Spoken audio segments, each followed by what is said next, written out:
Hey guys, PhoneArena here, taking a look at HTC's new ThunderBolt, which is Verizon's first 4G LTE smartphone to hit the market. So we're pretty interested in trying it out. As you can see, it's a pretty standard looking device for HTC. Kinda almost looks like the Evo a bit. Is a bit on the large size. You can see next to the Motorola Droid X, the HTC ThunderBolt is actually a bit more wider, even though the Droid X is a bit taller. But when looking at them from the side, you can see the Droid X is actually a bit thinner, with the Thunderbolt being a little bit more thicker from front to back.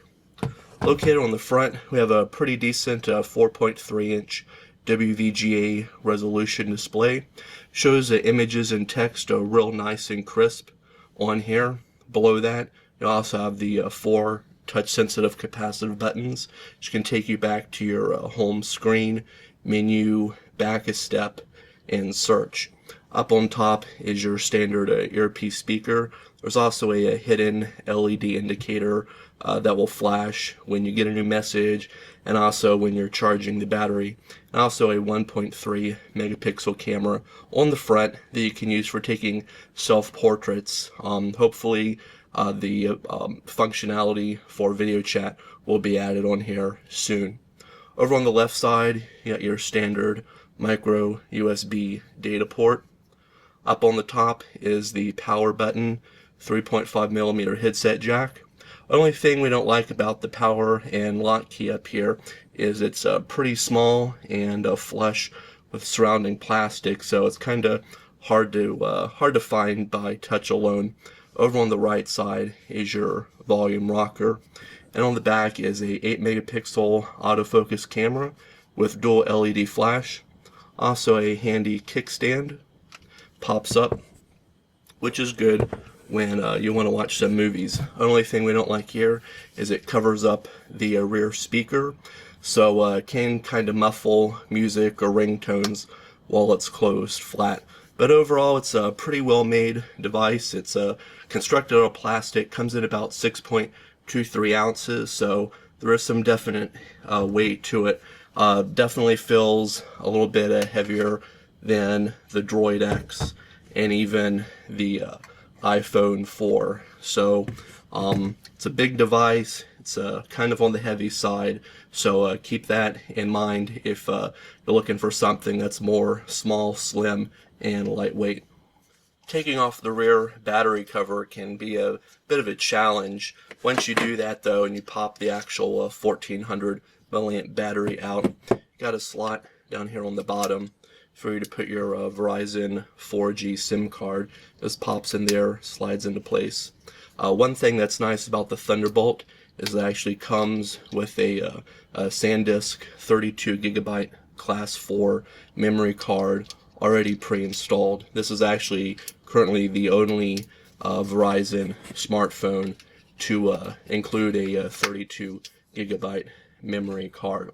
But I'd also like to point out there's some connectors on the rear battery cover. This one here is for GPS.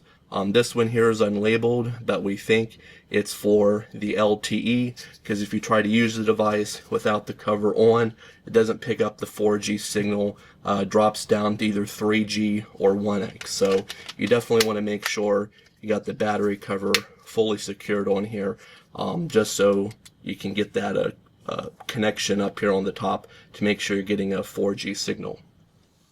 One thing that HTC has done really well with the ThunderBolt is integrating their Sense user interface over top of the Android 2.2.1 Froyo operating system. What this does is give a really customizable interface for you to use. Almost takes the guesswork out of using a smartphone.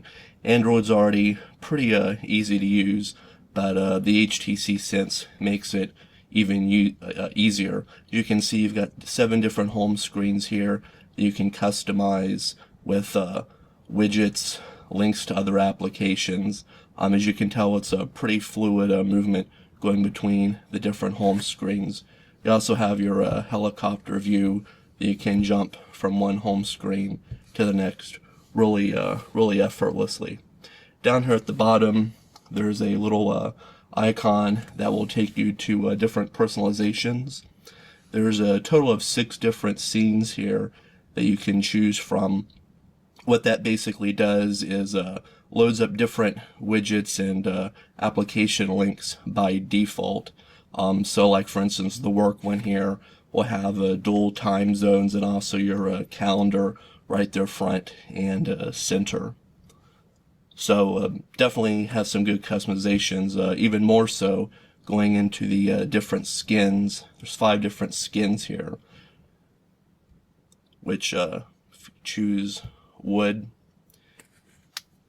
kind of reset.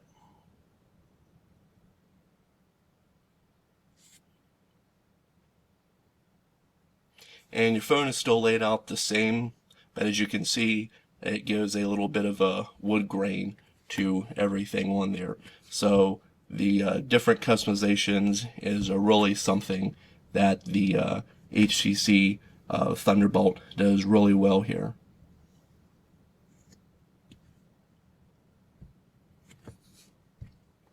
Of course, you can go even further, choose different wallpapers.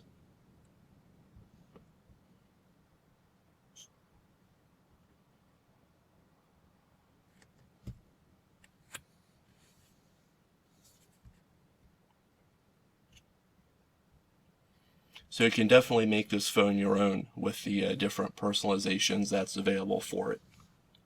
There's also a pretty large selection of widgets that you can choose from to place on the desktop.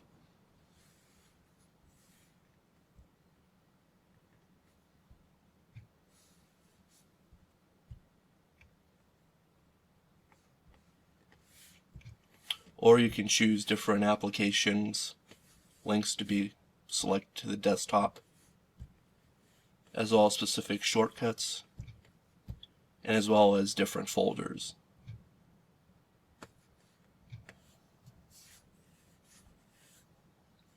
Pressing on the icon on the left side takes you to your app drawer.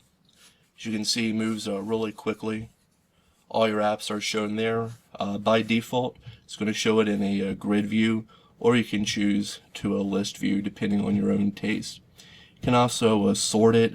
Standards alphabetical A to Z. You can also change it depending on the date, where if you want your most recently installed apps listed first, or your oldest apps shown first. So it's nice to have that extra customization here on the app drawer. Also, if you pull down the notification panel here at the top, I'll also link you to your previously, most recently used settings or programs, as well as any notifications. For people who like social networking, you should really check out the FriendStream widget and accompanying app. Works really well. It populates with Facebook, Flickr, and Twitter accounts. You can type in a quick post to your wall that will simultaneously post on all 3, which is nice, so you don't have to go to each one separately. You can also bring up the full application here. As you can see, shows all your Facebook posts, as well as Twitter and Flickr. Can also go between updates, statuses, just photos and videos, links, lists, and also notifications. So it does really well with social networking. But of course, for purists, you can also install the standard Facebook app, which is nice to use since it does have a chat function already built into it that the FriendStream is missing. So definitely a good phone for those who are into social networking. Another way that the Thunderbolt integrates everything in together is with your contacts, which all you have to do is get to by pressing the people icon on the home screen. Again, shows all your contacts, brings in Facebook, Twitter, Flickr, as well as your Google Gmail contacts as well. Shows their picture and information, so clicking on them shows you their pertinent information on here. Also any type of messages or emails that you might have had with that person. So it does really well here altogether. Of course, you can add a contact yourself to that, which will automatically get saved. You can also import and export contacts directly to and from the SIM card and SD card. There's also a really handy calendar widget on here. Can click on any particular day, takes you to that day directly. Also shows you the weather forecast for that day up to 7 days. Calendar is also populated by different events synced from Google and Facebook on here, so it does really come in handy. You can also add specific events and reminders to any day that you want. Another area that's done really well in the Thunderbolt with the Sense is with the email. You can see you can set up a wide variety, including AOL, Gmail, Microsoft Exchange, ActiveSync, your own personal POP3 or IMAP, Verizon.net, Windows Live Hotmail, and Yahoo. And shows all your email here in a nice list. Clicking on it, of course, will show emails and plain text and also HTML.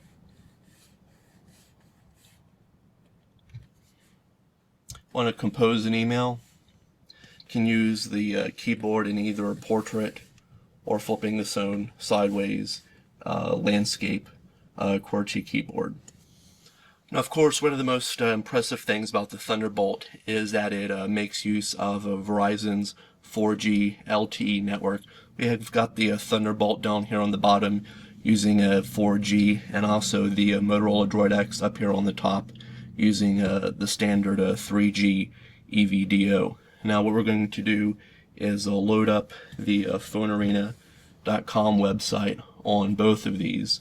Both of them is going to load the full site that includes all content, including Flash and browser ads. So we're going to see what type of times we get here.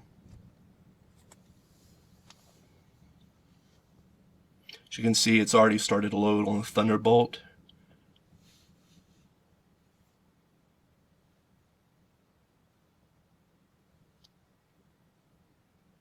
Okay, still loading. And there it's done on the Thunderbolt. Still continuing to load on the Droid X up at the top. I've done the test several times, and continually the Thunderbolt is loading pages anywhere from 2 to 3 times as fast. Also have a multi-touch pinch to zoom. Okay, just finished on the Droid X up here.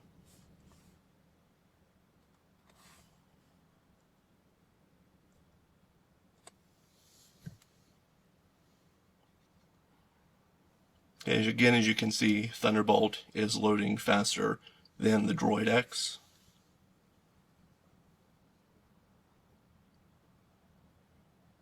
And just got done loading. Droid X at the top is still loading. And the Droid X still loading up here. Going to click on one of the reviews.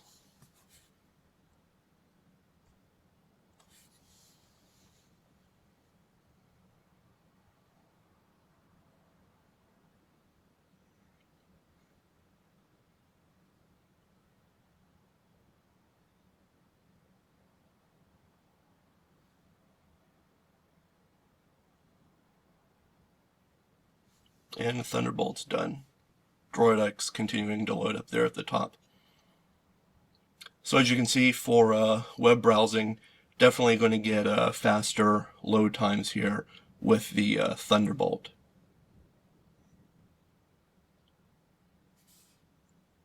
And Droid X just got done. So having the 4G LTE on the Thunderbolt definitely does make a difference, as long as you're in a coverage area. Otherwise, the Thunderbolt would switch to a standard EVDO, which means your web speed is going to be pretty much the same as we've seen on the Droid X. Okay, we've got the speedtest.net app loaded up on both the Thunderbolt here and the Motorola Droid X, and both of those are also connected to the same local test server. So I'm going to start on this. Right now the Thunderbolt's pulling in about a little over 7 megabits per second, with the Droid X about a 0.84. And for the uploads, the Thunderbolt's going to kind of show you the wrong speed in the app, showing 27 megabits per second. In actuality, it's probably closer to the actual download speed. Here on the Droid X, that's using the EVDO, you can see the download was 0.84 and the upload was 5.6. So we'll select a different server here.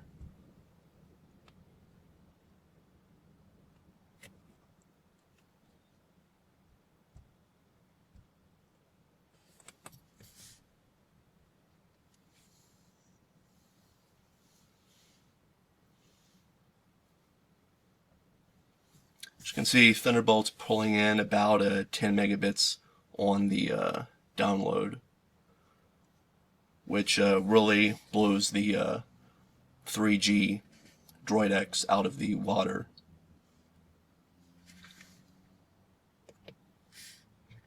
Another thing that we can test here is going into the marketplace. And since I already got the full-blown Angry Birds installed on the Droid X, we're going to download the Angry Birds Lite.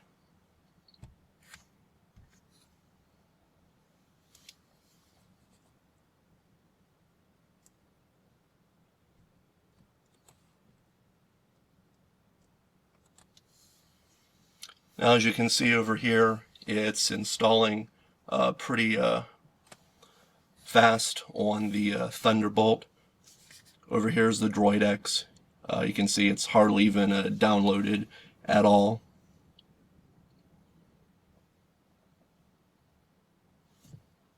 Okay, it's completely downloading here on the Thunderbolt, the full 11.44 megabytes. Over here on the Droid X, it's just a little under 2 megabytes right now. So once again, definitely a difference there on the speed between a 4G and 3G device.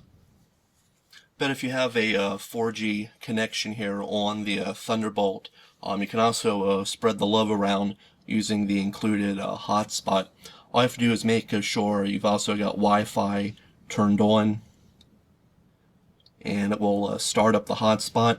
By default, it allows up to 5 connections, but you can actually go in there under the settings and change that to a maximum of 8 connections. So what we'll do here is refresh Wi-Fi on the Droid X and actually connect the internet from the Droid X over to the Thunderbolt. There it shows up there.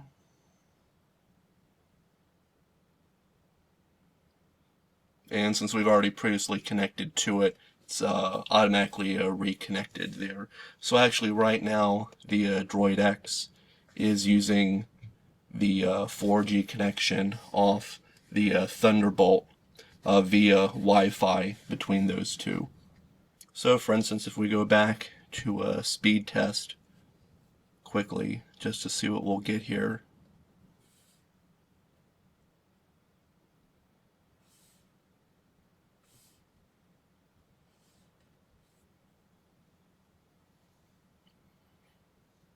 Now you can see download speeds about 8 megabits per second on the Droid X, and uploads about 2.5 megabits.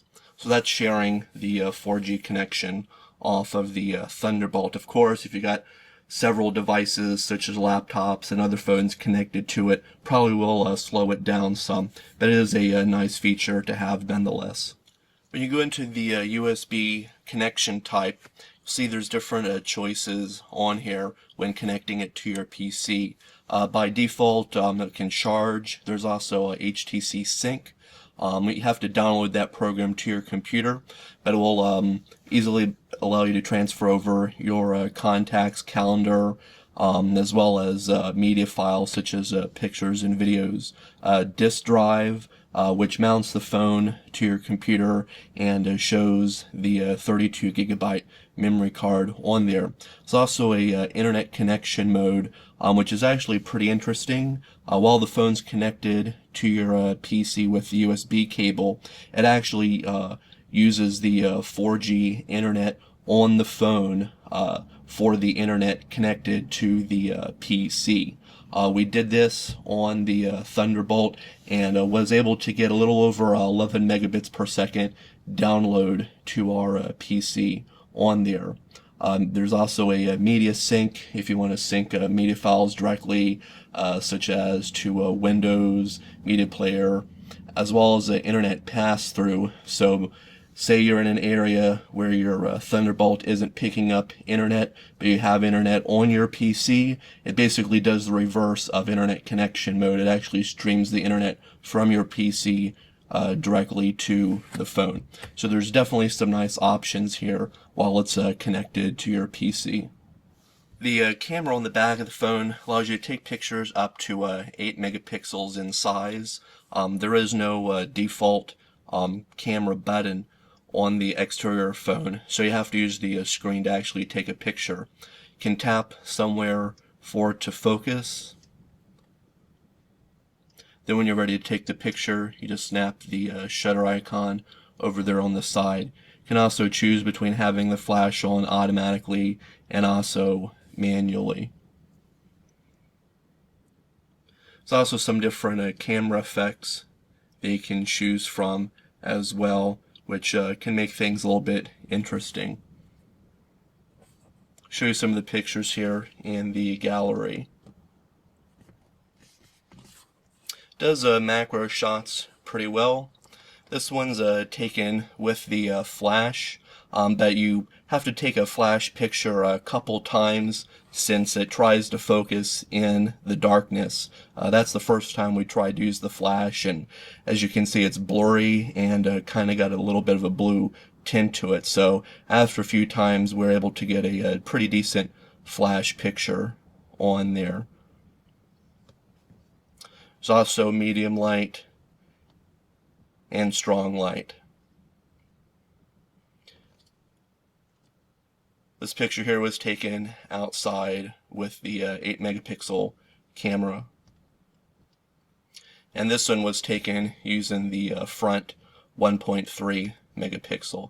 So as you can see, between the front camera and the rear camera, there's definitely some noticeable difference there in quality. Also, those different effects that I was telling you about allows for some interesting camera perspectives, though can't really see using them all that often. So overall, the 8 megapixel camera does pretty good for outside shots. As you can see, colors are pretty well saturated. There's also plenty of fine detail in the images as well. Mostly, though, you have to view them on your PC to be able to see the good detail. Can also take up to 720p videos. Unfortunately, images are a little bit jerky on the video, and it only records in mono. Hi guys, PhoneArena here with the new HTC ThunderBolt. Now when you go into your album gallery, shows everything listed in here by folders. So you can have it a standard icon view, or when you flip the phone to the side, you can swipe between them. You can also play back your own movies as well. Movie playback's pretty good, no stuttering or anything like that. Also, audio syncs up really well with it. HTC also does a really nice job with the music player on here.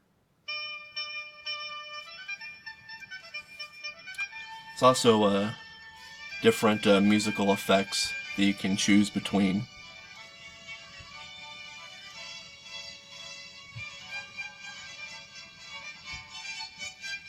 There's a SRS enhancement, but all that basically does is adds a bit of a reverb delay, kind of distorts the audio, so we like to have that off. Also, if you connect your headphones, there's some other preset equalizations on there. Turn the phone, landscape mode, get a really nice cover flow on here that you can choose between different albums. And when you click on a particular album, then gives you the tracks over here on the side.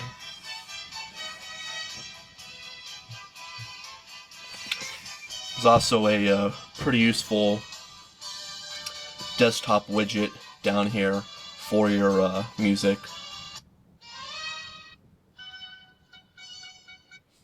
So overall, does really well, but like we said, really need to flip open the kickstand on the back here, since it does muffle sound. For GPS guided driving directions, you can choose between Google Maps, which we have loaded up here, which is free to use and does a pretty good job. Or you can choose the VZ Navigator software, which is also alright as well, but does cost you $10 a month to use. Since we're in a 4G connection, you can see the satellite tiles are loading up actually pretty quick here.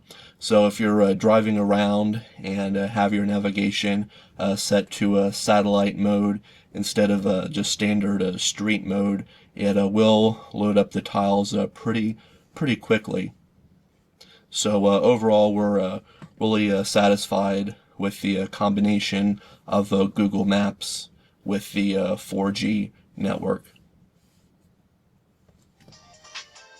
One of the games installed on the ThunderBolt is the Let's Golf 2 game.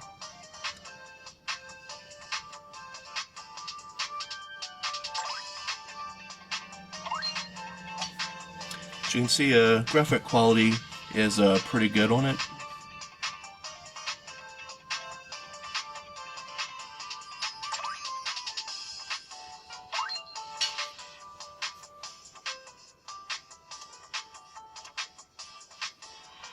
Another game is Rock Band. The demo version just allows for quick play. You have to pay the full $10 to unlock the World Tour and multiplayer mode on here.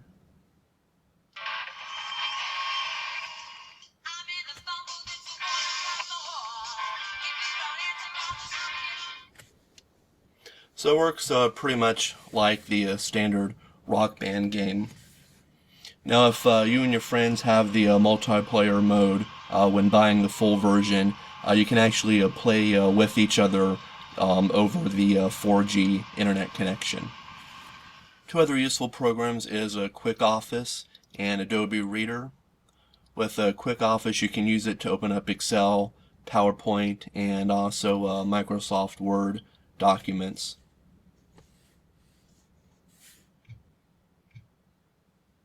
And with Adobe Reader, can open up standard PDF files. One thing that's first for a Verizon smartphone is being able to do simultaneous voice and data at the same time while using the 4G network. So right now we're calling number.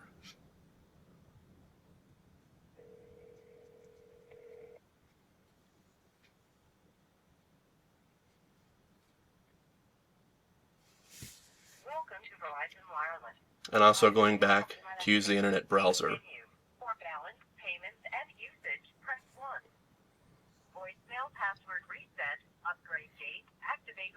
But you don't have to just use the web browser. All data can be used while using the phone. That also includes using your email, as well as instant messaging, sending and receiving messages, and downloading apps from the Google Market. So you can do a full data connection on here while also using the phone for voice calls. Overall, we're pretty pleased with the performance that we got here with the HTC ThunderBolt. Being that it's the first 4G smartphone, it definitely has some cachet about it.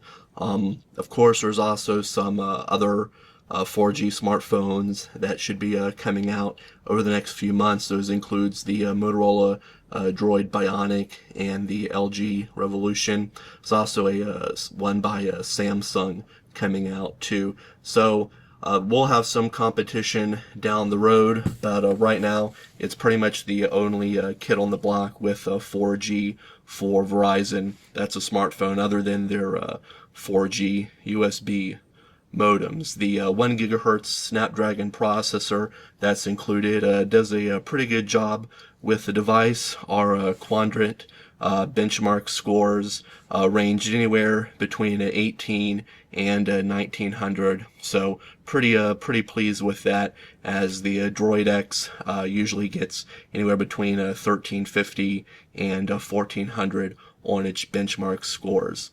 Only issue that we really had with the Thunderbolt was with the call quality. The first unit that we received must have had a defective earpiece speaker in here, because when on calls with the volume either medium or louder, you could hear a bit of a buzzing, rattling sound through the earpiece. So we got that unit replaced, and the newer one seems to be a lot better. We only get it if the volume's turned up all the way to the highest setting, but about medium, which sounds good to us. It doesn't have that rattling sound. But one interesting thing is that both devices, you can hear a little bit of a background hiss in the back, which is something that we don't get with most other phones, such as the Droid X or the iPhone 4 for Verizon. But both of these seem to do a little bit of a hiss in the background, but it's not that bad and not all that noticeable. So pretty pleased overall with the Thunderbolt. Like we said, it's the first 4G device out, so if you're using a lot of a web browsing, email, and internet usage, Thunderbolt's pretty much the best choice right now for Verizon. So be sure to check out our full review of the HTC Thunderbolt at our website located at PhoneArena.com.